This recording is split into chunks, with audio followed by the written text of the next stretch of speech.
Now, Eric, he really wanted to land one particular sale with a company that is actually one of the largest retailers in Scandinavia. He was so eager in landing this sale that his time and price estimates might have been slightly, small.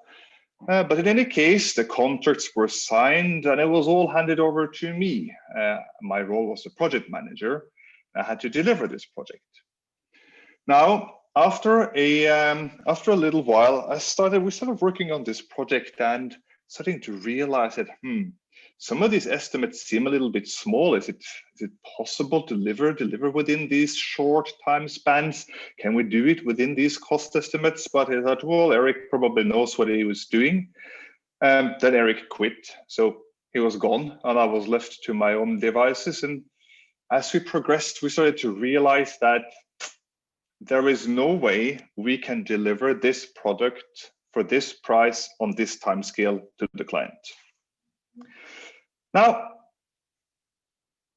that presented me with a huge problem because as project manager, I had to go to the client and inform them that the product that they had ordered will never be delivered in the same shape and form as they wanted to.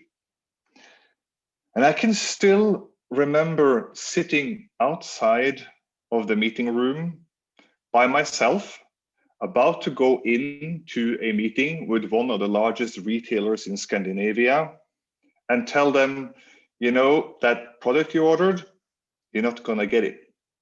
I had to tell them no.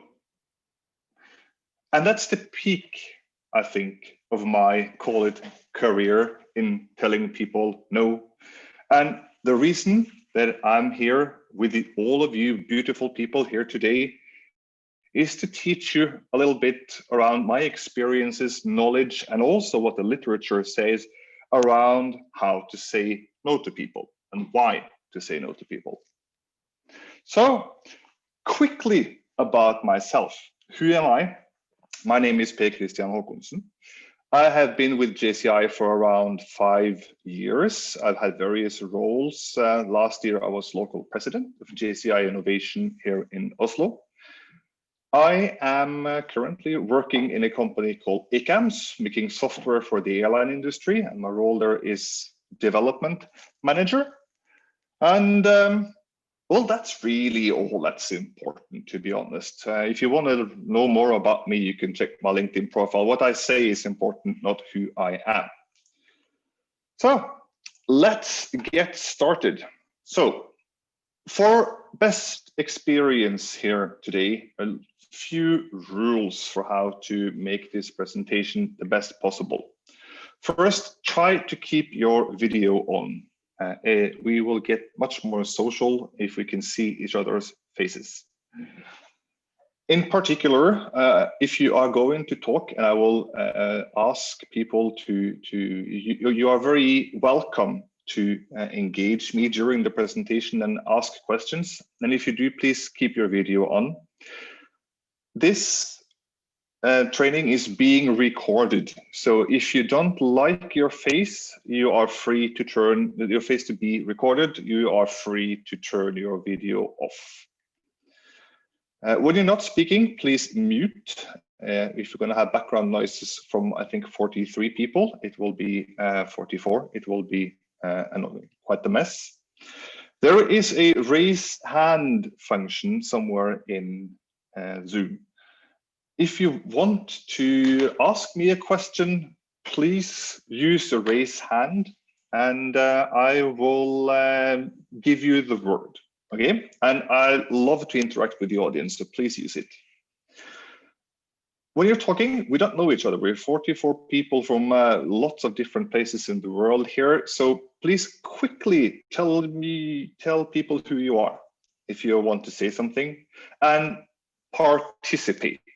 I love participation. I don't want to just sit here and talk all by myself.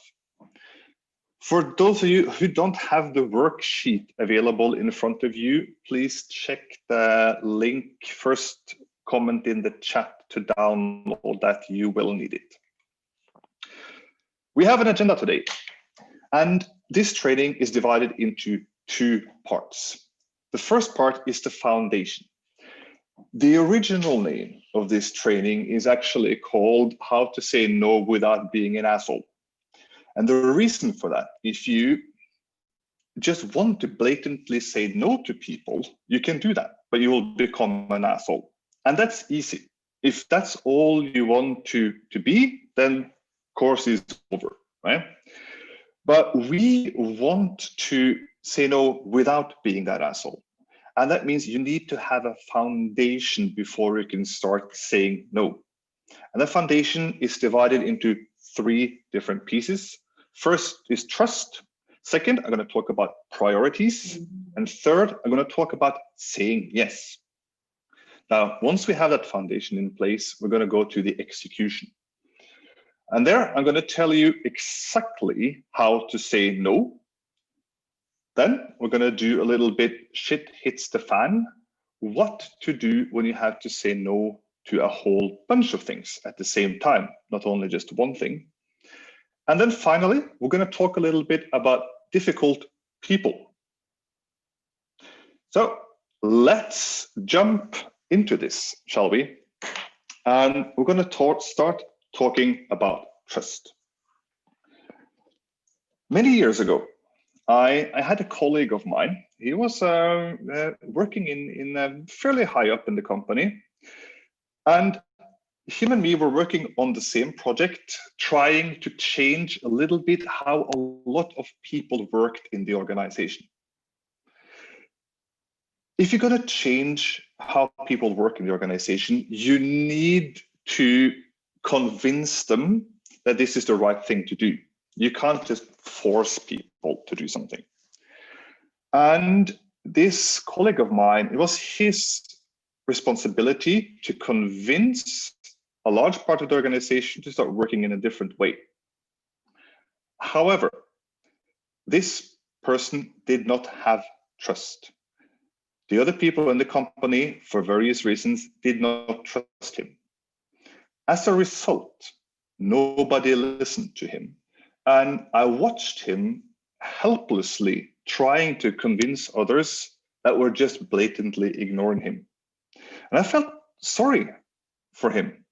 But you also see very clearly an impact of not having trust. The result of this task was actually, it was handed over to me because I realized I would have more impact in the organization than he has. I had more trust among my colleagues. So trust is extremely important. Why is this relevant when it comes to saying no? Well, if people don't trust you, they're not going to listen to your no. They're not going to care. You're not going to have any impact on the people around you. So trust is extremely important. Now, think of a person that you don't trust.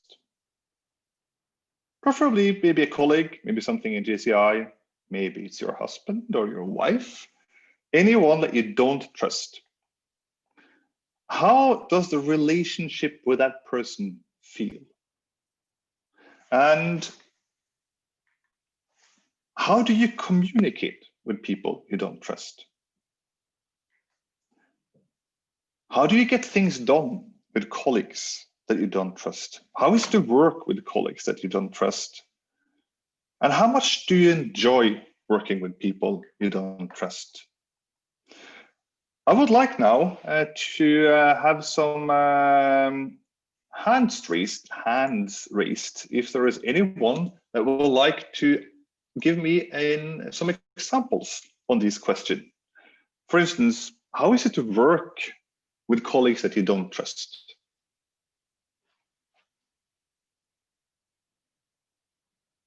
I don't see any hands up. So none of you have none of you ever not trusted a colleague? I don't believe that. How about if you swap it the other way around? If you imagine a person that you truly do trust, how is it to work together with a person that you absolutely trust?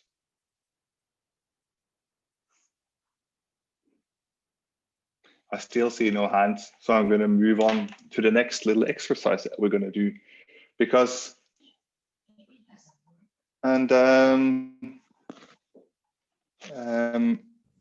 let's.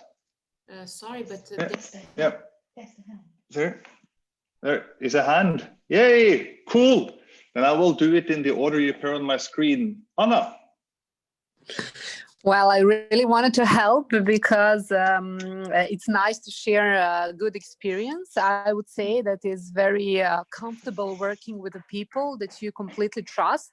You don't need to check if they done correct, and you know that everything that you were talking about and everything that you plan will be just sorted out. So it's very comfortable working with the people that you completely trust. Exactly. Fantastic. So it feels comfortable. Thank you, Anna. Thank you very much. And you don't have to check. That means it's less work for you. You save time and you save money when you work with people you trust. Giovanna. I believe it was Giovanna that spoke. Okay. Of Anna. No, it's my Pekko, by the way. Okay. Anna. Yeah.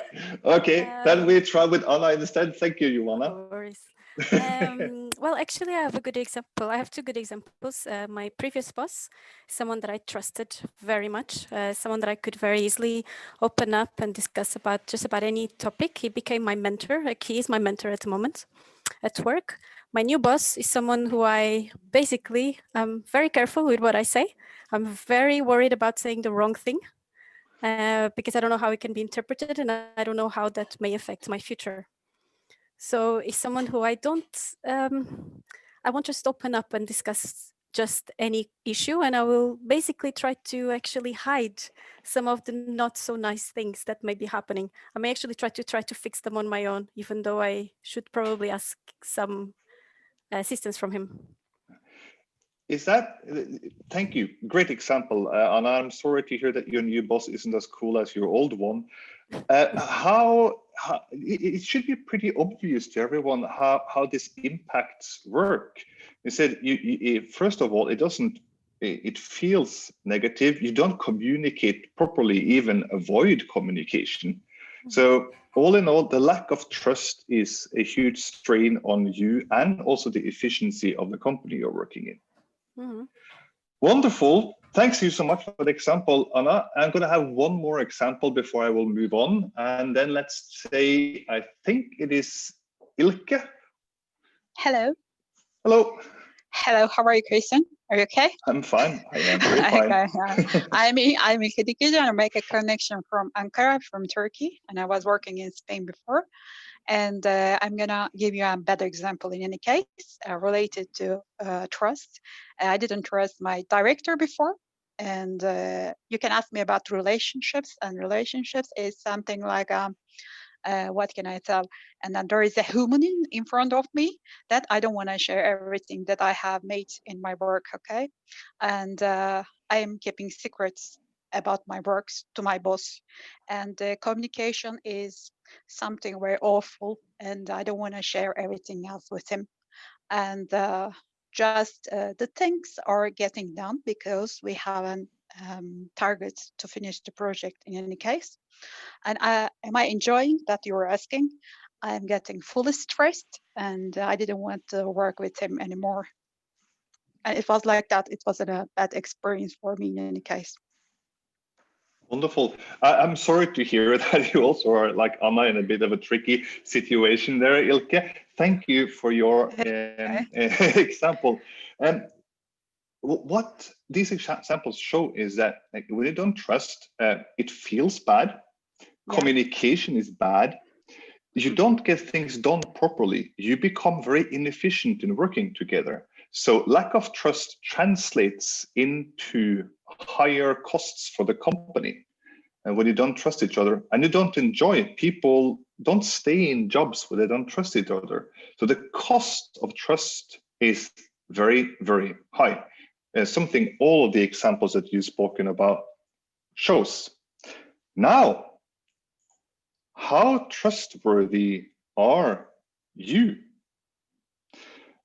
You all have a worksheet, hopefully in front of you, either in the form of a Word document or printed out in front of you. If you don't have it ready, the first link in the first chat message contains the link to where you can get it.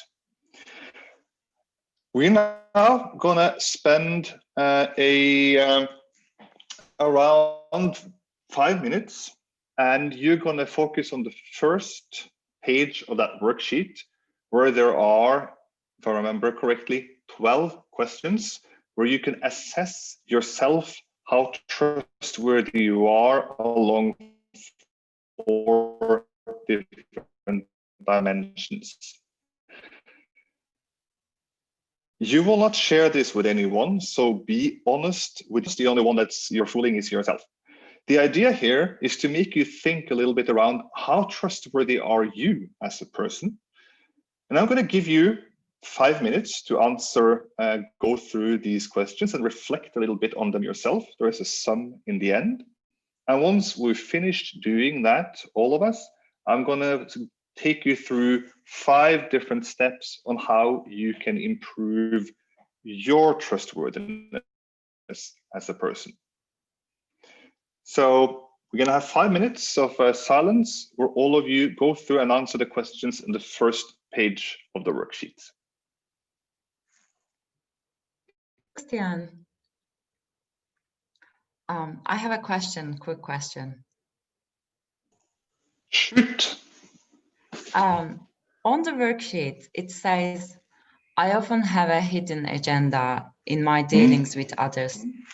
Yes. What does hidden agenda means here? Oh, for instance, you go into a meeting and you present that you want to do one particular thing, but what you actually want to do is something different. You have an agenda behind that, and that is the agenda you're actually pushing. Okay, thank you. Yeah. So if anyone would like to share their scores, you can sum up. Feel free to do that in the chat if you'd like. I hope there aren't that many 12s among you out there. And if there are any 60s, you're lying to yourself. So yeah, we have a 41. That's good. Then hopefully this sheet can make you think a little bit around where you can try to become more trustworthy. Ooh, we're getting a lot of scores here. Very, very nice. Well, we have an apparent Suha, very trustworthy person. So thank you for sharing the scores, everyone. Now, our next step is to try to become a little bit more trustworthy. So I'm going to walk you through 5 different steps to teach you how you can become more trustworthy as a person. And the first one, and by far the most important one, is keeping commitments. Do what you promised. If you told someone to do something within a certain time, do that. There is nothing else that will build or destroy your trustworthiness among other people than keeping commitments. Keep commitments to others and keep them to yourself too. If you promised yourself you were going to the gym tomorrow after work, keep doing that, because the more you trust yourself, the more you will be reliable to yourself and others too. Once, when I was a student, we worked in a study group. We were 4 people. And as many of you who have experienced working in study groups, that is often a nightmare because some people just don't do their job at all. And we had a couple of people who were incredibly lazy and didn't keep any of their commitments. They didn't do the work they were supposed to do. They didn't show up in the meetings. They were a nightmare. So we eventually just kicked them out of the group and informed the university that these people are no longer part of our group. We kicked them out. They got furious and probably struggled to pass the subject at all. And we didn't care because we were so sick and tired of them. That is a huge cost for them to pay. If they had kept their commitments, this would never have happened. Second, and this can be often difficult for people, is to talk straight. So convey bad news. This can often be very, very hard, particularly in a work setting. But the longer you wait with conveying bad news, the worse that news is going to get. I experienced once that a whole department of my job was shut down because it wasn't going very well. Nobody had any problem with this shutdown, but it was tried to be done in secret. Management tried to secretly shut down an entire department. Now, using the chat, how long do you think it took from the first people were told that they were fired to the entire company knew? Write in the chat. I want to see some. How long do you think that took? 1 week? I can tell you it's shorter. 15 minutes, that's 10 minutes is the answer. It took 10 minutes from the first guy was fired to everyone knew. And what happened is that the management were looked upon in disgrace, not for shutting it down, because the way they shut it down, they didn't talk straight. They didn't convey bad news. Actually, a consequence of this was that a lot of other people quit in addition, because they had totally lost all trust in their management. So talk straight, be honest, convey the bad news, even though it feels difficult. A version of talk straight is to voice your opinion. There are a lot of people that find it hard, particularly in larger groups of people, to stand up and say what they mean. This is also a version of talking straight. So talk straight to yourself. If you are scared of standing up and voicing your opinion in a group, start doing that.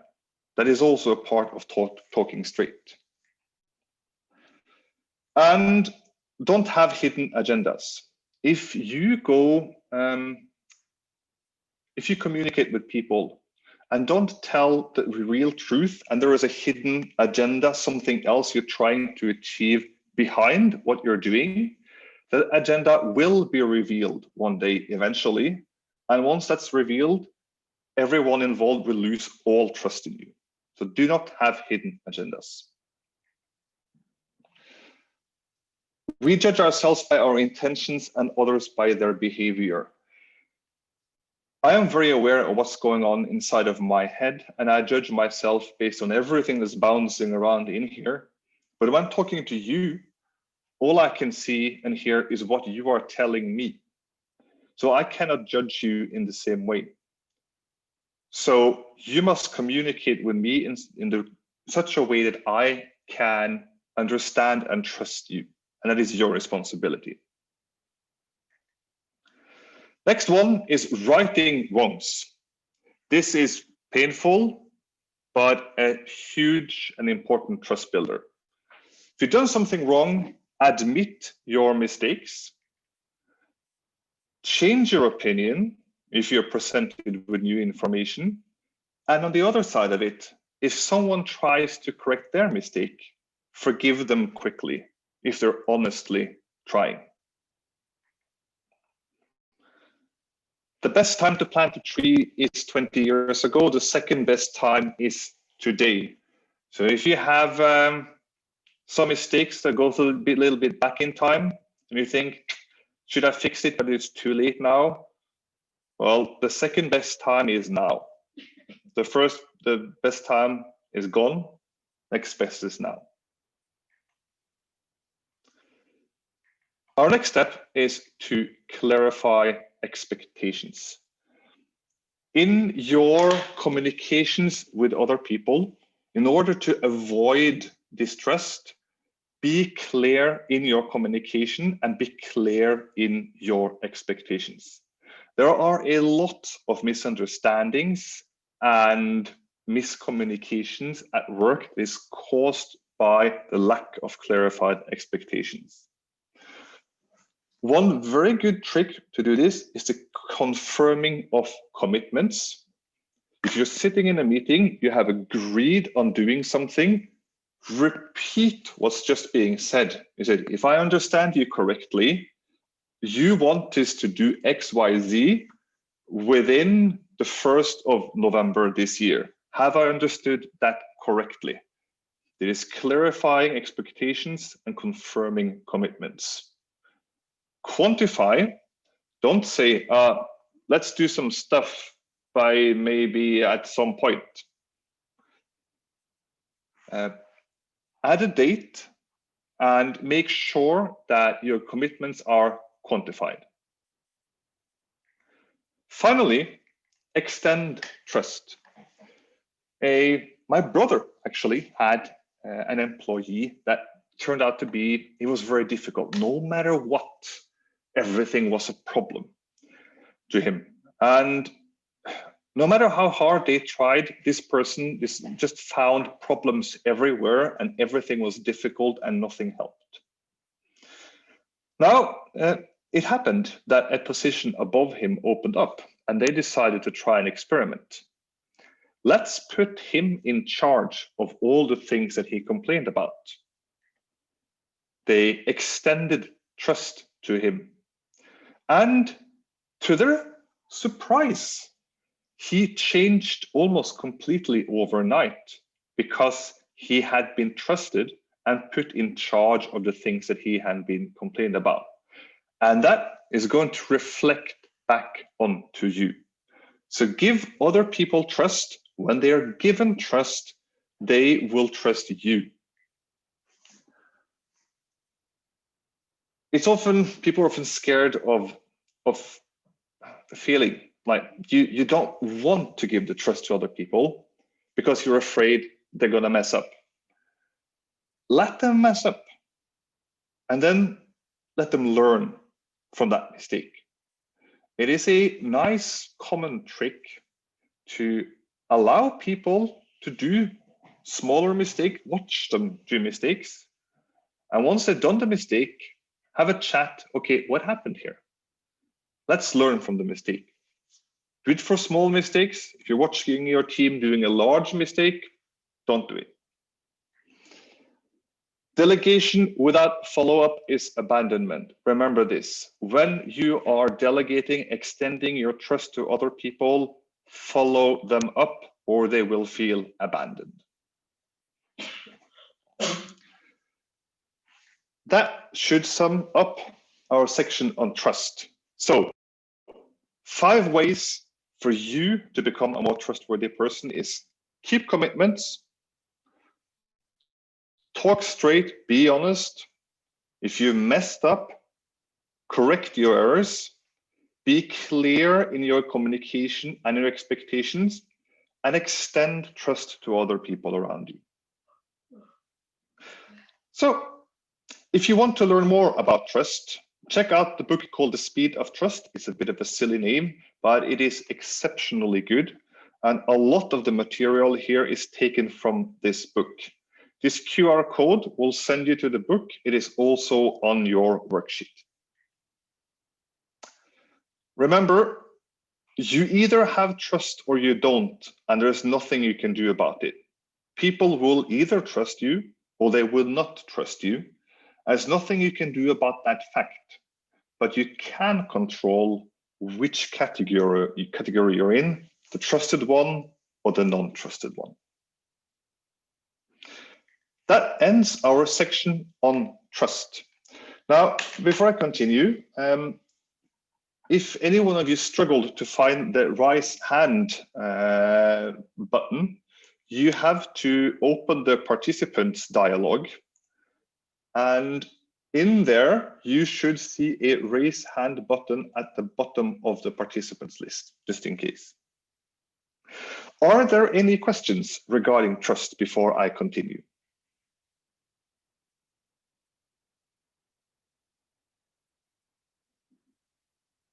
I don't see anyone, so I'm going to move on to priorities.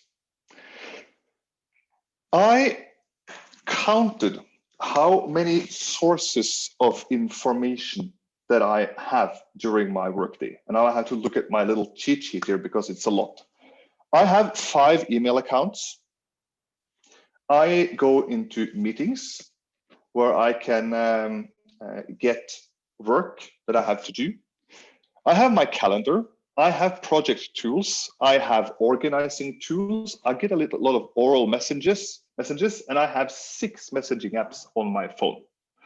All of these are sources of potential new tasks for me. Now, why is priorities relevant when it comes to saying no? The answer to that is dead simple. We want to say no to the less important tasks, and we want to say yes to the important tasks. And if we don't have our priorities straight, we end up saying no to the wrong thing. So this very quick section is going to teach you how an easy, practical way of prioritizing your tasks. Now, before I start, there was a hand in the air, but it seemed to have disappeared again.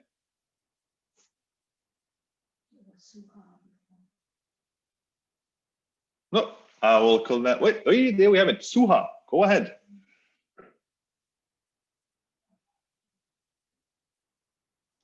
We cannot hear you. You probably have to unmute.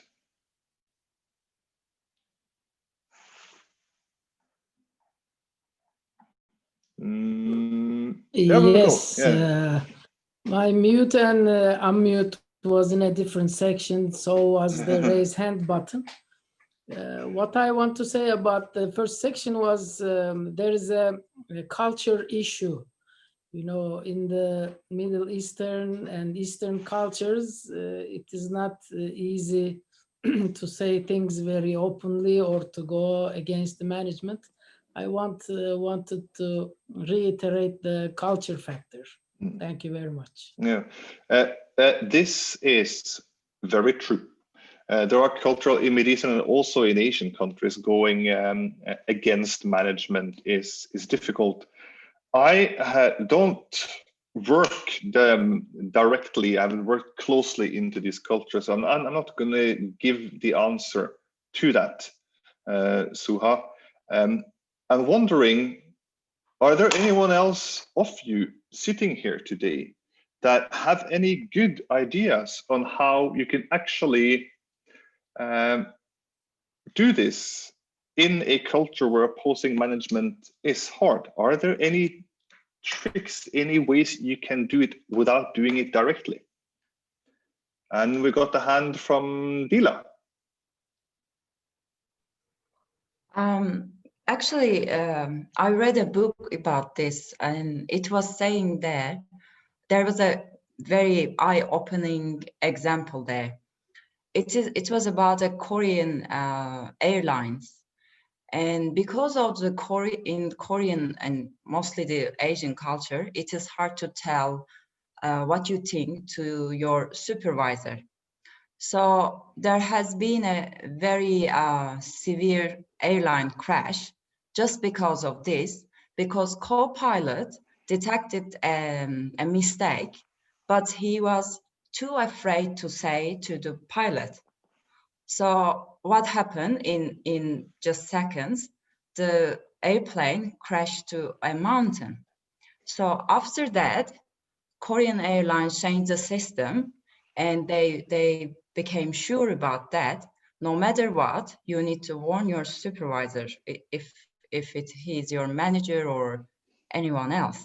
So, and actually, I completely agree, Suha, about this, because I think in our culture, especially Middle Eastern or Asian culture, what we have been taught that it is shame to say and stand for yourself, but also I think we need to mention what it can cause.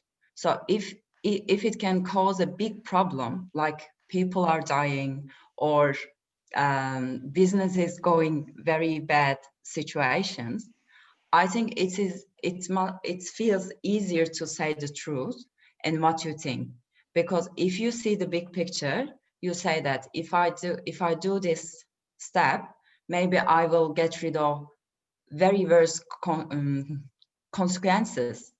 So I think it is more about what you say can cause something very bad. So if you say that and if you see that, it will be easier for you to say. And also, what I learned from my own experience, if other person knows you well and trusts you, it's coming back to trust. It is easier to listen because you know that he cares about you and he wants the best for you.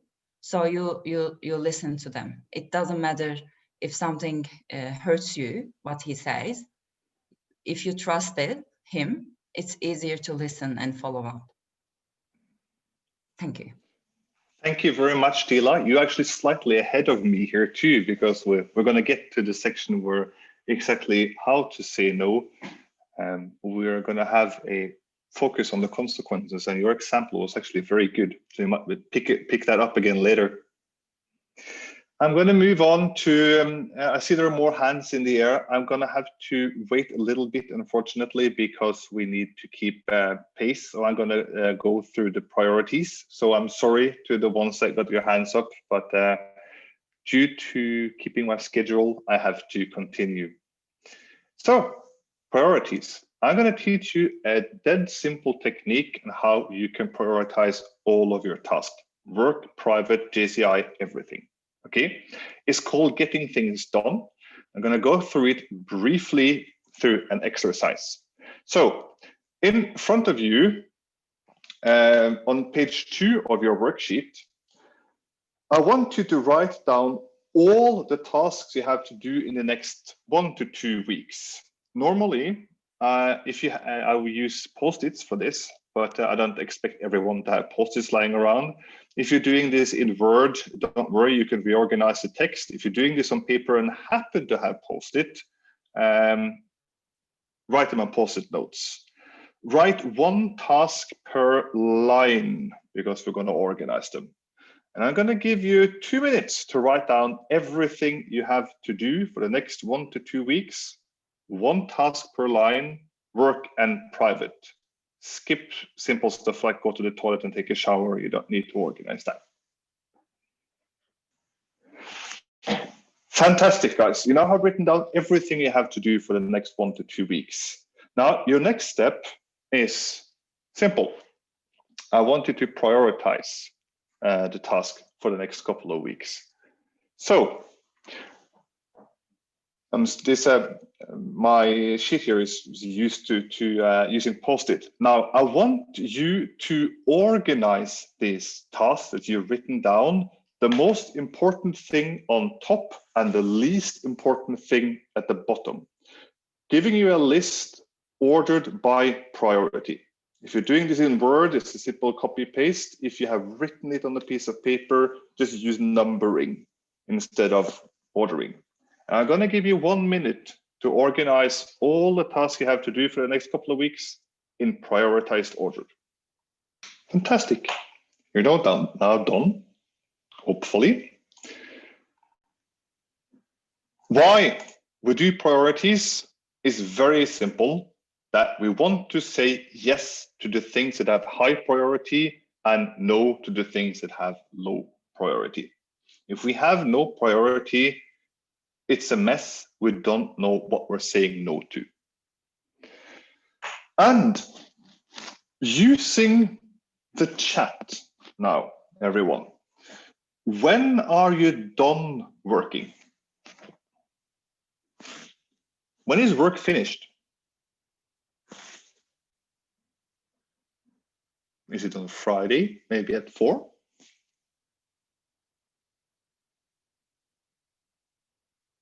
When are you done with all of your tasks?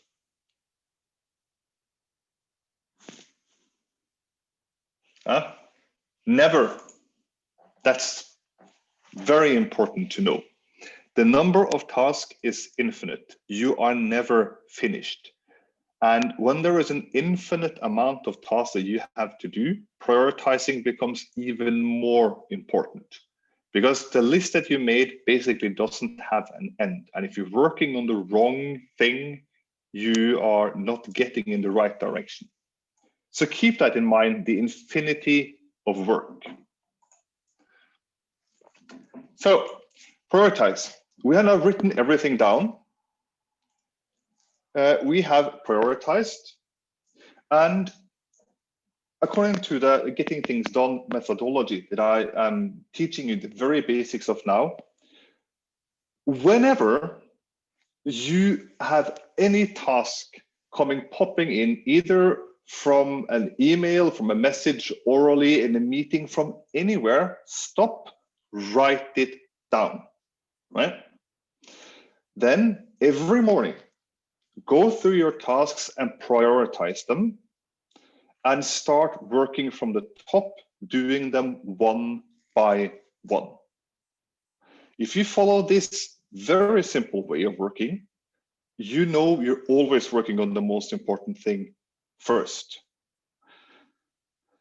There are a lot of tools out there that will help you organize. I have an app that I use that where basically everything that I do is written in, and I spend every morning prioritizing.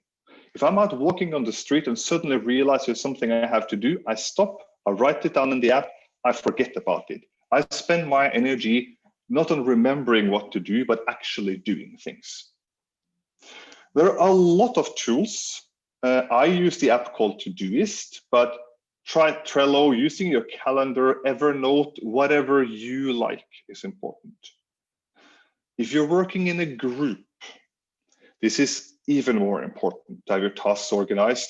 Jira, Kanban, Post-it notes are tools that will be useful for you.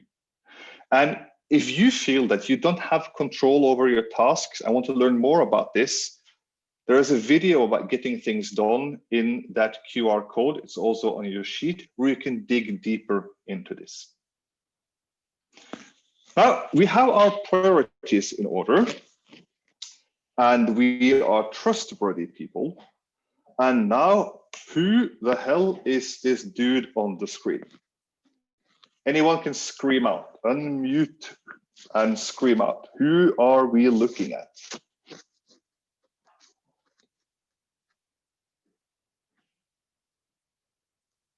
Nobody knows who's Marx, maybe?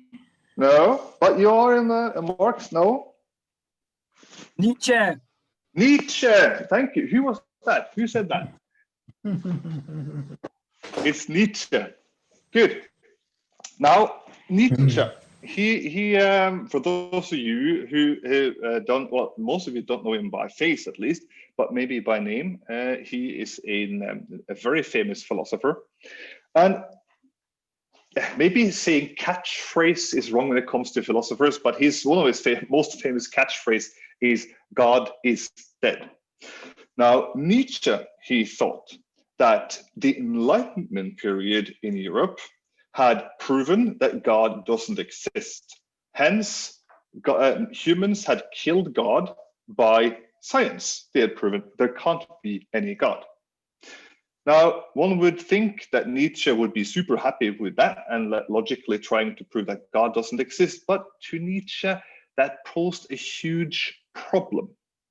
If God didn't exist, then all of the morale in the Bible was void, because the Bible was obviously then just written by humans.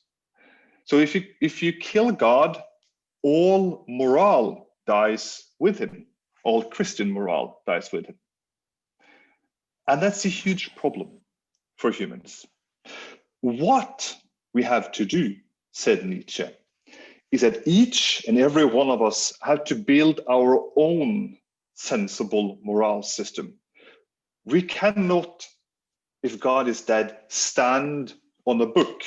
You have to stand on your own solid ground that you create yourself. This is much more difficult and way more challenging than trusting a book. But once you've reached the point of creating your own moral grounds, you will stay more solid, said Nietzsche, than any other human being. And that's what you got to do too. And I'm not going to talk about morale, but I'm going to talk about saying yes. We are JCI members. We want to be people of substance. We are active citizens. We're not going to be lazy people lying on the couch doing nothing. We are going to create our own ground to stand on. And once you have created that solidity, once you're anchored firmly with your 2 feet to the ground, you will be able to say no like nobody else, because you know that you're right. You have your own morale, you have your own substance. Now, how do we create this? We're going to walk through 3 examples. If you're going to stand on your own 2 feet in life, nothing is more important than owning your own problems. I saw a colleague of mine once, some years ago. He was given a task to complete a document. It would probably have taken him 2 days. I was given 3 hours to do it. Now, he had all the right to be angry at the person who gave him the task, because this is an impossible task, and it's not his fault that he got it too late. But his reaction was the total opposite. He thought, well, this isn't fair, but, well, life isn't fair. Let's handle it. Let's handle this difficult situation. And what he did, he prioritized. He found out, okay, what's most important? Spent the 3 hours he had answering the most important thing and handed in the document. Far from perfect, but the best you can do. He owned his problem, even if it wasn't created by him. So whatever trouble life throws in your face, and life will throw a lot of trouble in your face, take ownership of the problem and solve it and get yourself out of there. Stand on your own 2 feet firmly on your ground by owning your own problems. Second is growth. And how to say this? What's the best way of talking about this? Yeah. Actually, this is an exercise, but I'm going to skip it. We're going to go directly to the next section here, which is called Growth is Pain. Now, this is not a picture of me, by the way, but whenever I go to the gym, it is not super entertaining. It hurts, it's painful, it's stressful. I'm not a super fan of it. But if you're going to be fit, there is only one way of growing. It is through pain. And that applies to all sorts of growth. If you're going to be a good public speaker, you will have to face the fear of standing in front of an audience. You will have to face the pain. People are often afraid of pain. They try to avoid it. But if you're going to grow, it is absolutely unavoidable. So shouldn't think that pain, if it is something that leads to growth, is a bad thing. You should cherish it. If you're feeling, that before going in front of an audience, because you want to train to get better in talking in front of people, if you feel uncomfortable, you should think, you know what? That's great. This discomfort means I'm doing something that makes me grow. So instead of thinking of growth, of pain as a negative thing, swap it to a positive part of growth. There is no growth without pain. It just doesn't happen.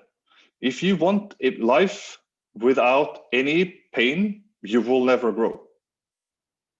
So learn to recognize that negative feelings aren't necessarily bad. Slight bit of caution here. There is pain that is not good for you. You will realize what that is. Just don't have pain for the sake of pain. That's masochism, and that's not something we would look at. Fantastic. Finally, before we're going to have a little break, the world around you is a mirror of yourself. You might have heard the expression, if you meet an asshole, no, if someone treats you bad, he's an asshole. If everyone treats you bad, you're the asshole. I once overheard a guy while waiting for sushi, actually, at my local sushi store,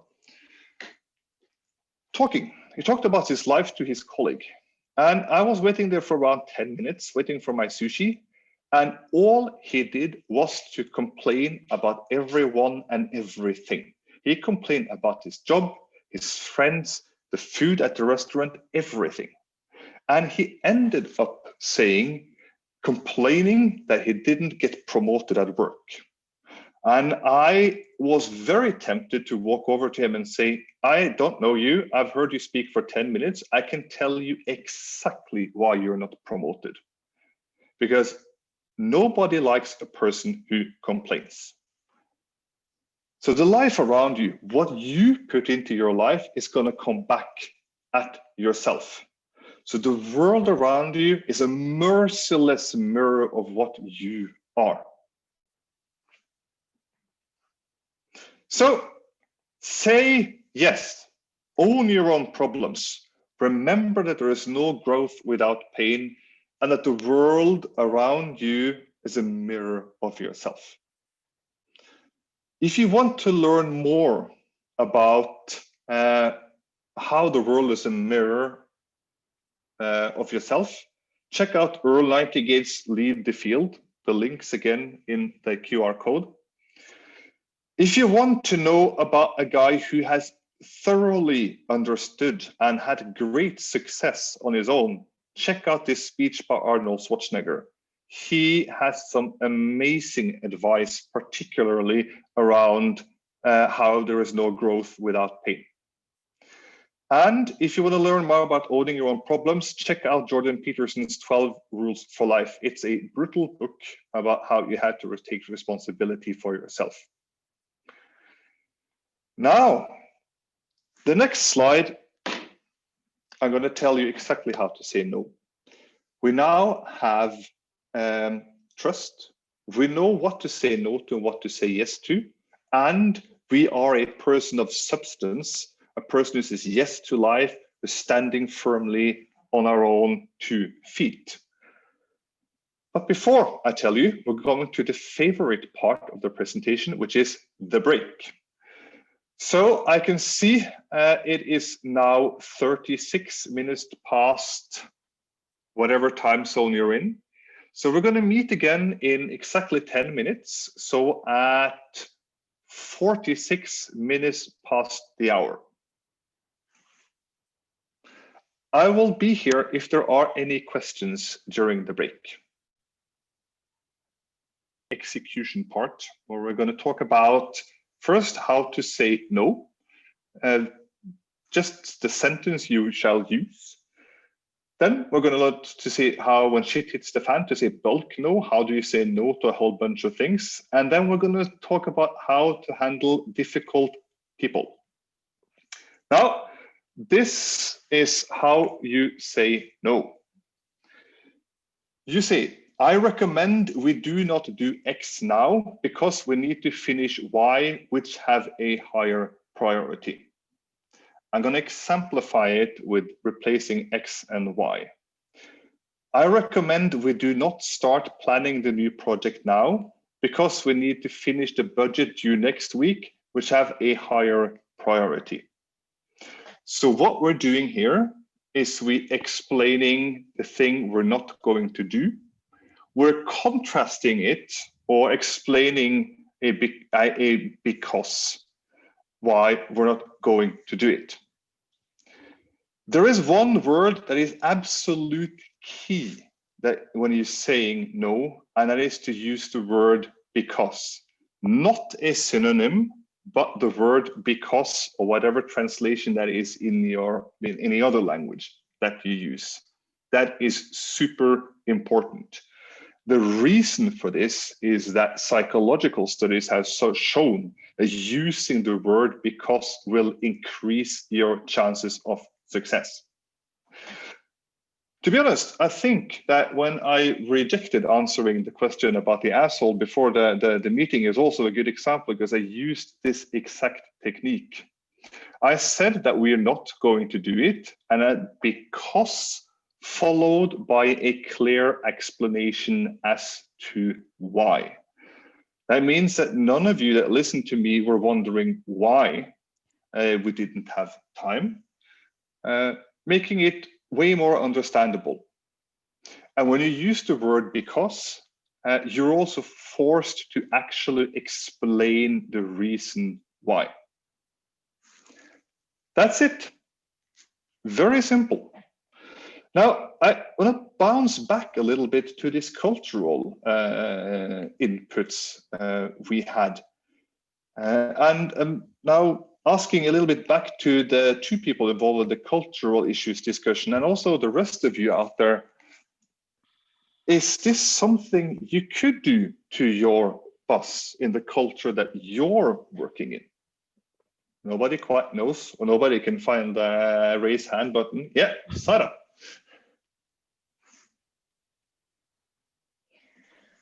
Hi there. Hi, Sarah.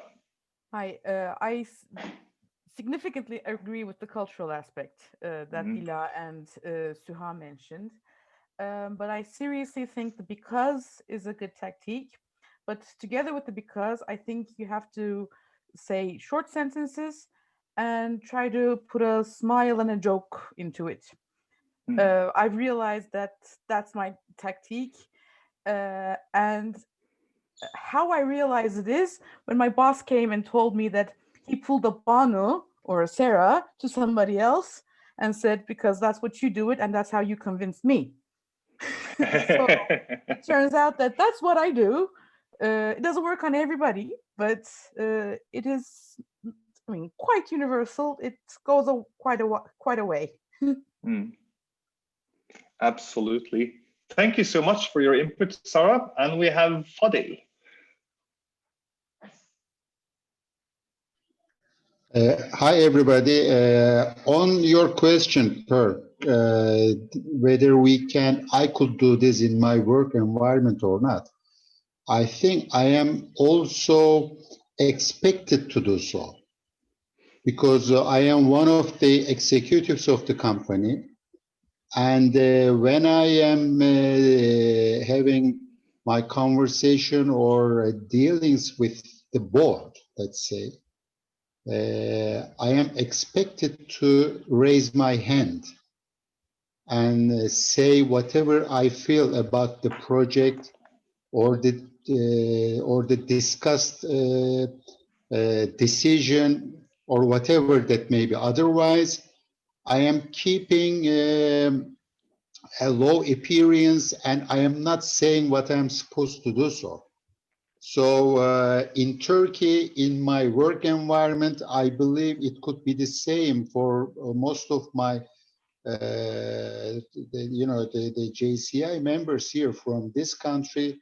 We are also expected to do so. So I have never faced any such a cultural issue in my work environment as far as I am concerned. But I have faced this problem in India. We had an investment there as the company, and during the first 1 year, 1.5 years, we had a real problem. And we kept the same colleagues there, and we learned each other. I think it is our responsibility to learn more about the new culture rather than learning it through the problems. Because in India, it is not nice to say something negative. So if I had known this at the very beginning, then I could have avoided some of the problems. So in that regard, I would, in my own capacity, I would suggest that there could be some cultural awareness courses or something similar whenever we are required to work some overseas or different culture projects or organizations, whatever. That's what I would like to say.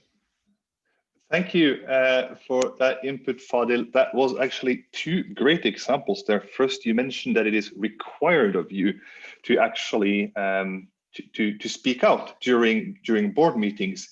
And that is exactly what we talked about earlier in the talk straight part, you know, to speak up your opinion and the importance of that in the trust section earlier.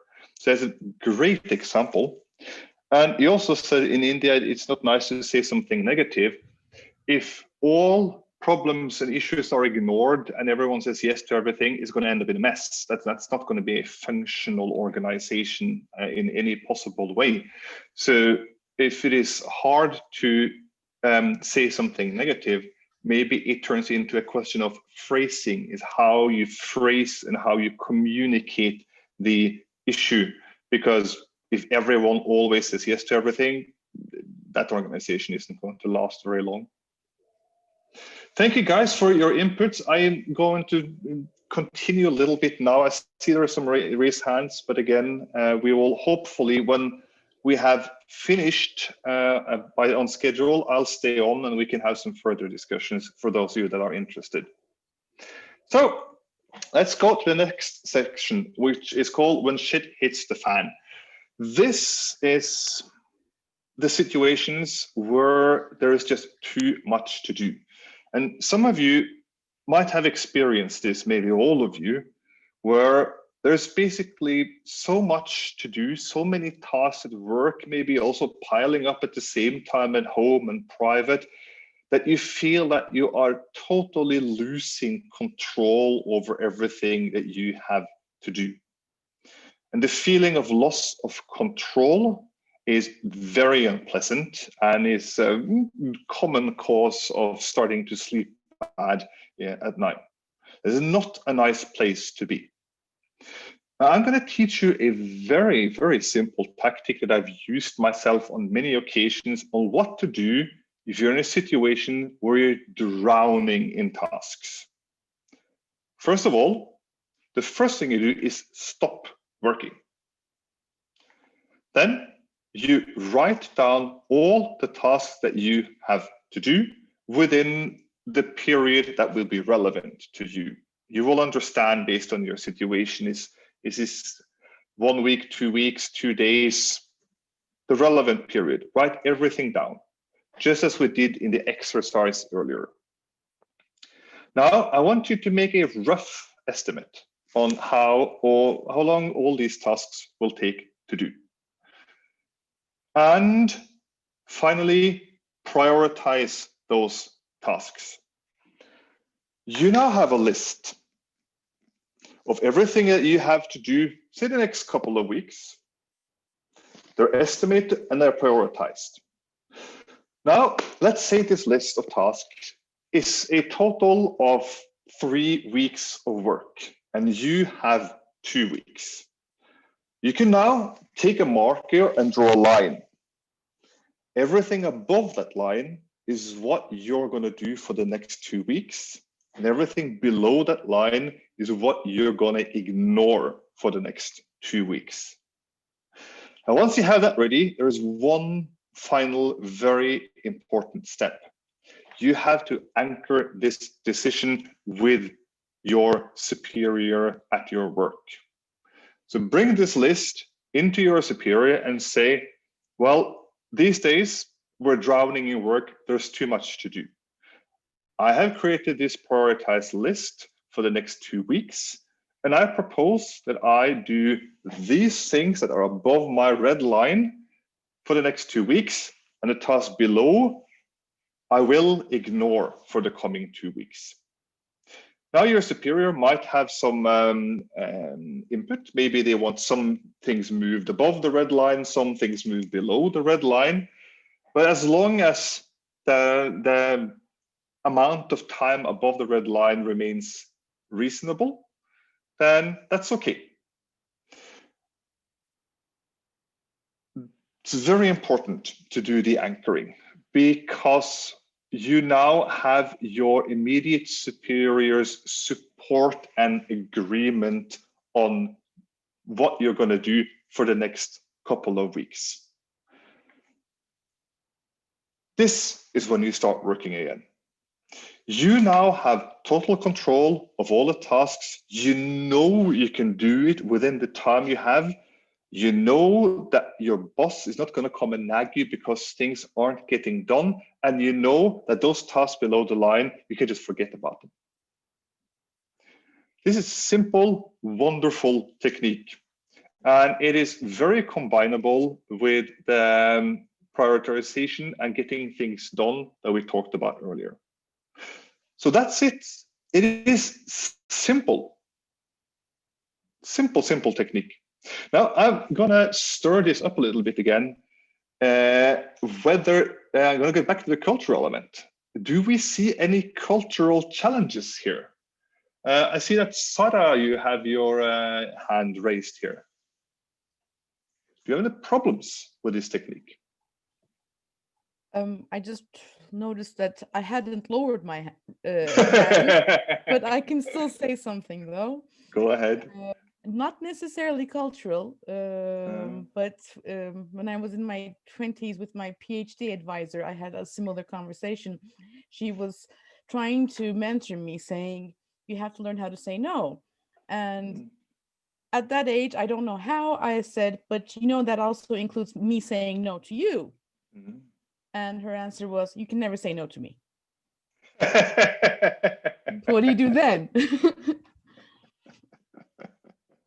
You can never say no to me. I wrote my thesis, took her out of my life, but I mean, till the end of the bridge, I didn't get to say no to her.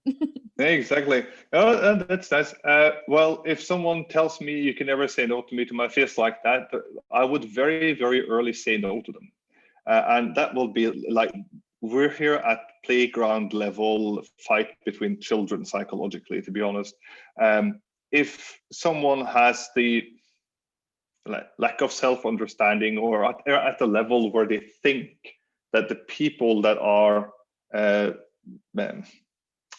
below them, not the right word, but you know what I mean, he was your mentor, right? That they cannot say no to you, then they have a problem. And actually just saying no to their face could help, because you are, it's basically a psychological fight between the two of you. It could also backfire, you never really know. It is a horribly stupid thing to say. You can never say no to me. There are more hands. Ilke. Yes, hi there again. And I think that this slide is very, very suitable for the cultural effects, but just I'm going to ask you that. And you have told in the fifth one is anchoring. Yep. And maybe anchoring could be a factor of cultural effects. Yeah. Because you are prioritizing something else, and then you're going to start again to working. And during that time, you can make some advices from the culture of the peoples or something else in the fifth one. I think that the most important part, may I make a conclusion? I don't know. And cultural effect could be the effect of the fifth one, anchoring. Absolutely, absolutely. And it is super important. If you skip the anchoring here, this is not going to work at all. It is extremely important to have the anchoring part. Thank you. Any more inputs?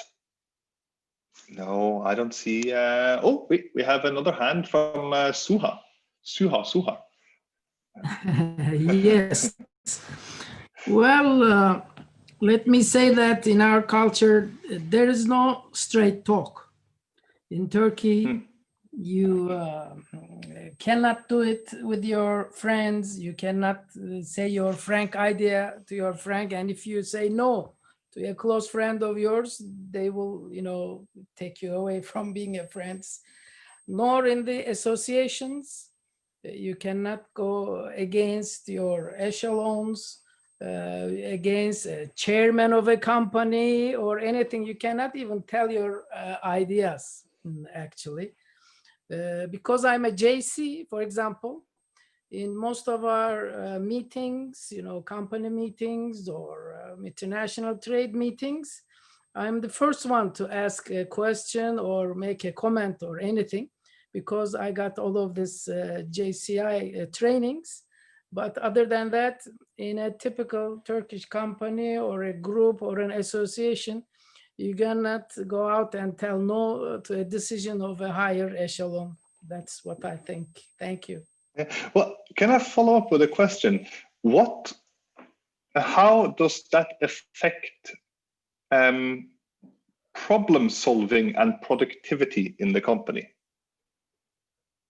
Well, it affects a lot. I mean, for example, I can say that the dollar value has increased 10% just because of that, because people cannot go to the president and say negative things or give their ideas, It affects very bad, and the productivity is good. But for example, if you take anchoring, you cannot go to, if you're a manager, you cannot go to a assistant general manager and give an idea. He will say, what are you saying? Do what I say, and what I say is right. Don't come to me with any comments. This is the basic idea.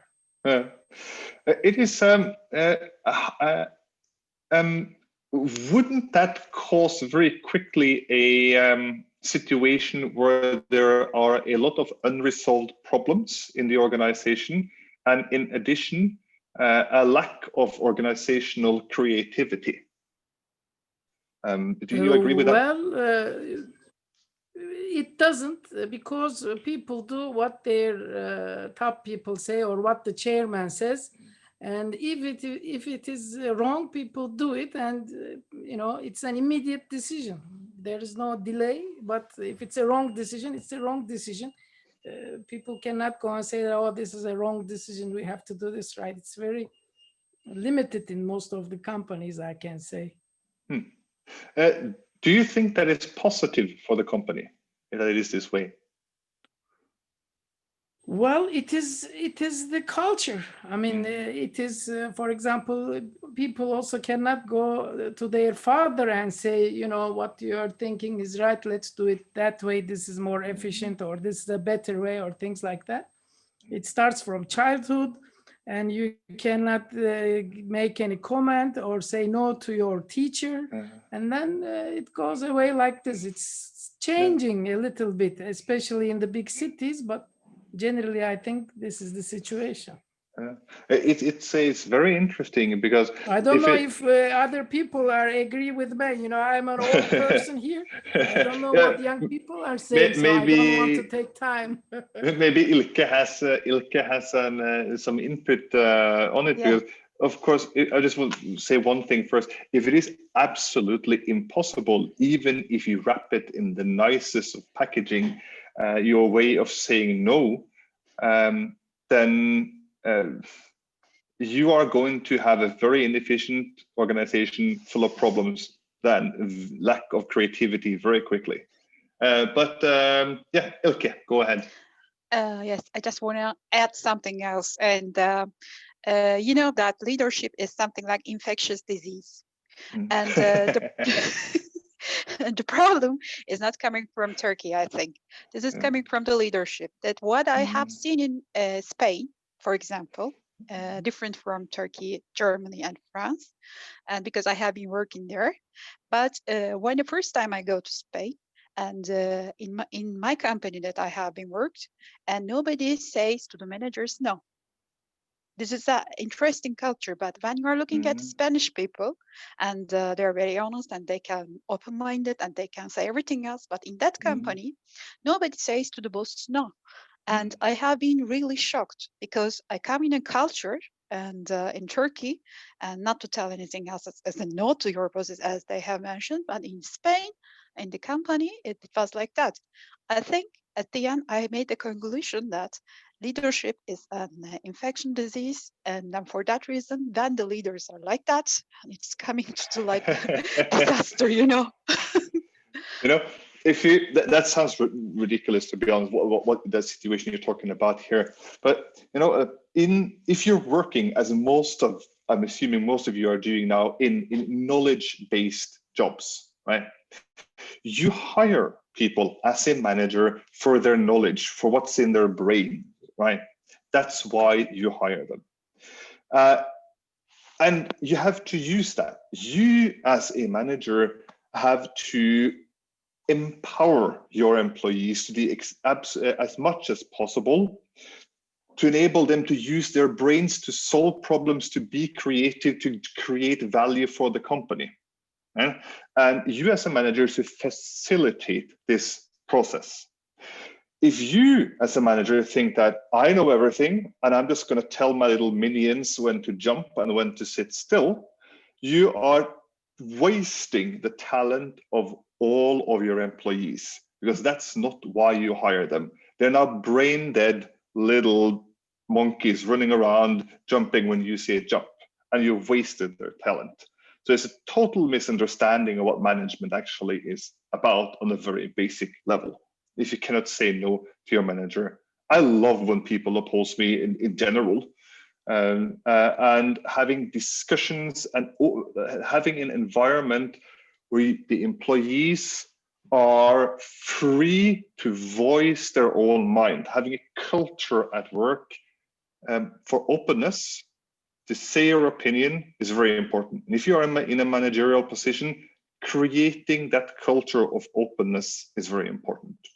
But yes, yeah. Yes, I want to add something else that related to my experience. And when I have entered in the first time into the company, I have seen in the meeting rooms with bold letters and in the meeting rooms, speak up.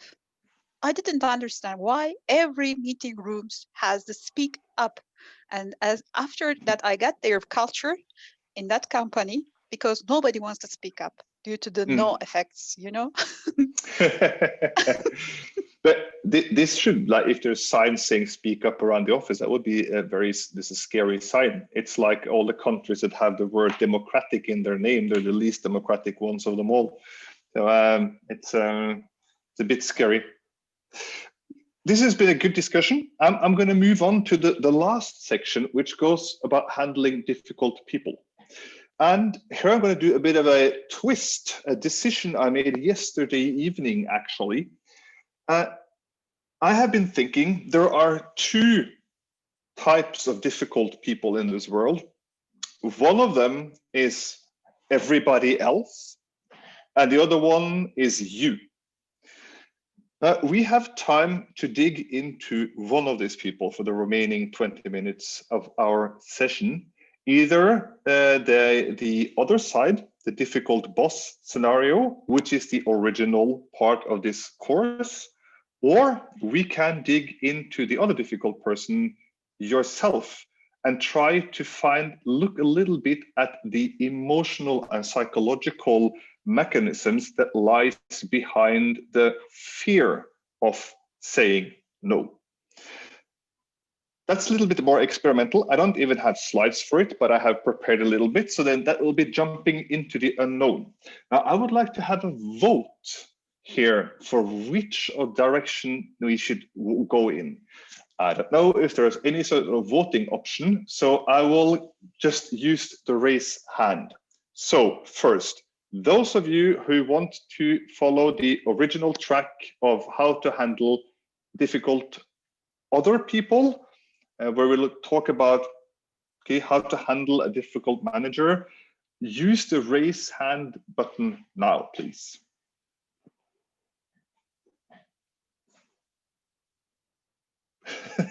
I don't see a single raised hand. Okay, either nobody can find the button or, yeah, but I'm going to try the opposite. For those of you who want to dig into more the psychological mechanisms of the person that stares back to you when you look at the mirror and why it can be hard to say no, please raise your hand now.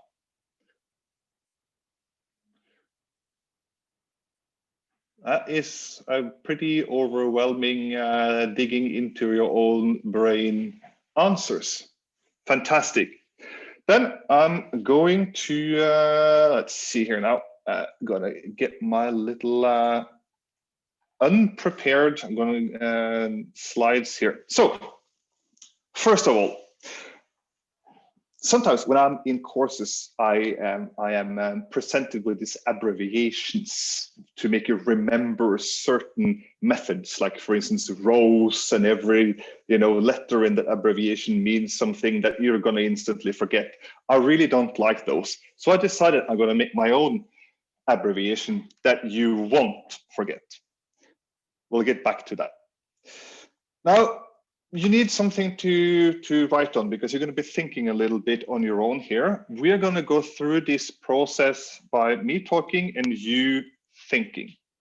And you won't know where this ends until we reach the end. First, I would like you to think of a situation you find difficult to do, something you find difficult to say no to. For instance, your colleagues, your boss, it can be a private thing too, something that you find difficult to do. And I'm going to illustrate, I'm going to have some examples on screen here. And there we go. Hey. Well, that didn't work. And there we go. So an example is, we have a really cool project at work and 6 people want to participate. We only have financial resources for 1 and I have to say no to 2 people. That's an example of a situation. Now I'm going to give you 1 minute to find a situation that applies to you. You do not have to share any of this. So this can be a very private thing if you want to. Nothing on this will ever be shared. You won't have to speak about it. I'll give you a little minute to think. Good. Now you have 1 situation applicable to yourself. Now we're going to start digging into the feeling. So I want you to think about, identify how do you feel when you're about to do this? And feel free to put yourself in this situation. You're about to do this one thing that you are uncomfortable with doing. How will you feel? How will you feel the night before? Will you sleep bad? How do you feel in the morning? Right before you're about to do it, how will you feel? And I want you to identify the feeling that lies behind why you think this is a difficult thing to do. And I have an example on screen here. It's difficult because it makes me feel nervous and anxious thinking about giving 2 people the bad news that they are not part of the project. Identify and describe that feeling. I'm going to give you a minute. We now have been able to identify first a situation we find difficult to do, where it's difficult to say no. And we found out what feeling lies behind that difficulty. So this is a little bit journey of a discovery. Now, many years ago, I had the displeasure of visiting a company where they had a manager who had 2 nice properties. This manager was terrified of conflict and was terrified of making decisions. And unsurprisingly, this was a place full of conflicts that was never resolved because she didn't want to touch it. He didn't want to touch it. And this is what kind of inspired me to start digging into this, because this probably originates in an emotional state in this person. So now we have identified the emotional state, and we're going to keep digging. The first part of my little acronym is F, and the next one is understanding.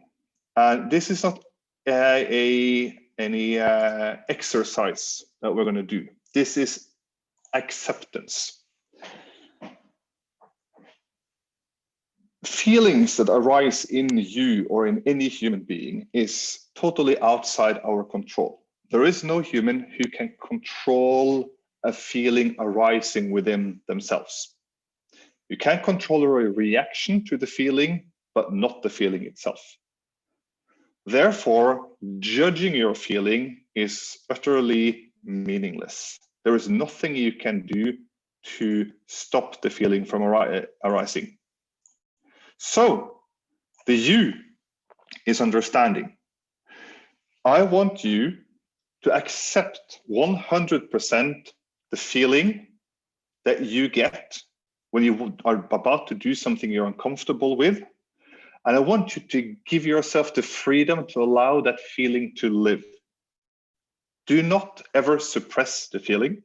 If you suppress the feeling, it's going to bounce up again at some later point in your life, way harder than it was originally. In fact, if you want to challenge yourself, and I've done this and it works, if you have an uncomfortable feeling, for instance, anxiety inside of yourself, try making yourself even more anxious. It's the best trick in the book. And you won't be able to. In fact, it might even decrease the anxiety. So identify the feeling and accept it, understand it, let it be there, let it live. Good. Now we're going to move on to our next journey. And this is one I have called core. Our step now is, the next step is to figure it out, why do you have this feeling?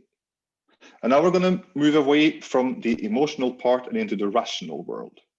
We want to look at, why do you feel this way?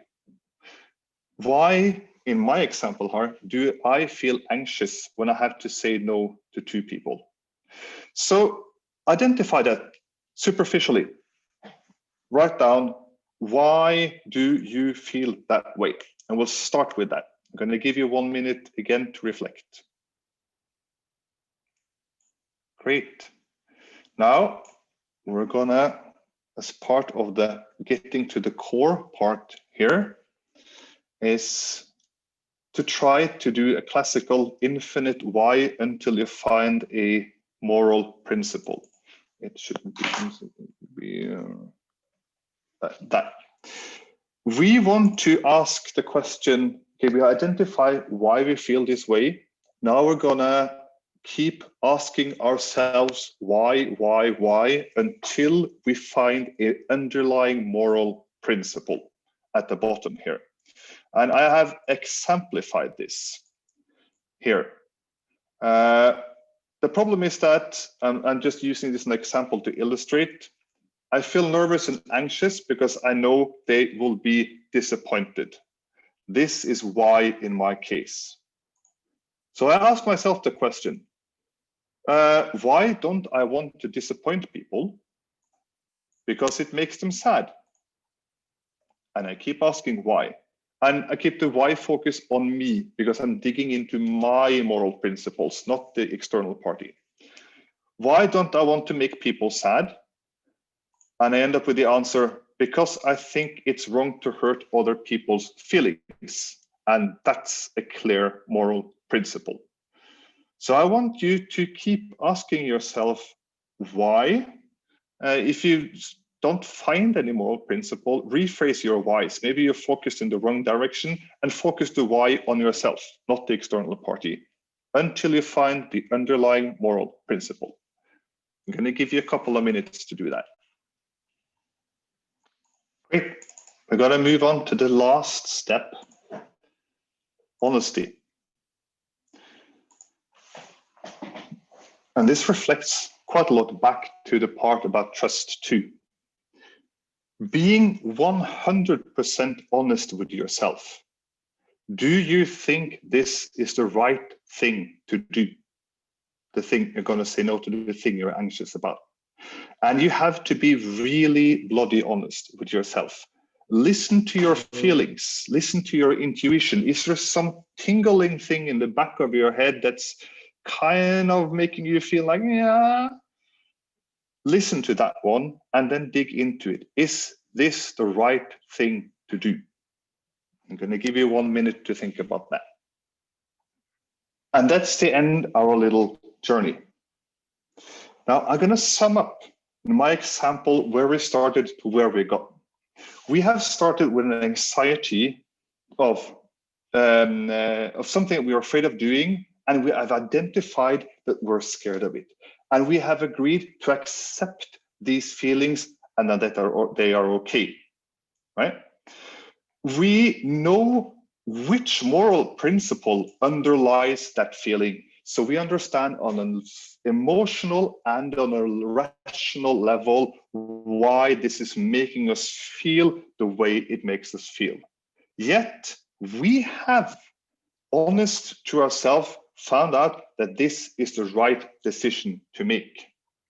So instead of worryingly trying to avoid difficult and scary and anxiety-filled situations, you can now talk that you can ask that employee, the one that was unlucky that didn't get into your team, while you're waiting for this person to arrive to your office, you can sit and you can feel that anxiety and accept that you're scared, that you don't like it, but you know with yourself it's the right thing to do. You can call this, when this person comes in, you can explain the situation that unfortunately you haven't been selected for this project, but you are honest with yourself. So you can tell the person that I know that we don't have enough resources for this project. And even if we had enough resources for this project, having 5 people would be a waste of people. We don't need 5 people. In addition to this, the 3 people who will work on the project are going to be super happy about it. Therefore, despite the fact that you're going to make some people sad, it is the right thing to do.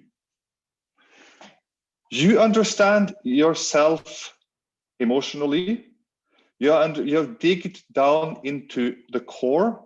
You have understood the why, and you have given yourself an honest answer. And this is the FOC model. Feeling, understanding, core, honesty. So whenever you feel that it is difficult to say no, use the FOC model, the age is silent, to analyze your situation and build a foundation for your no on an emotional and logical, rational, and the world is disappearing from me here now, on a moral level for yourself. So I kind of just want to end this by telling you all to go fuck yourself. I'm not really sure if that's politically correct, but hopefully it'll help. And that's all for me, guys. I'll be around now if there should be any more questions. Please feel free to add me to Facebook, LinkedIn. You have my name. It's on this list here. And I would also love for you to fill out a little feedback form. It's going to take 1 or maybe 2 minutes, depending on how slow you are. And it is extremely valuable to me because I can use that to improve my trainings. I'm going to send you a link within half a minute on the chat for the feedback. And I'm super happy that so many wanted to come here today. And Thanks a lot to everyone in Australia, in Turkey, in Serbia that has been arranging this. You've done a fantastic job. Thank you, guys.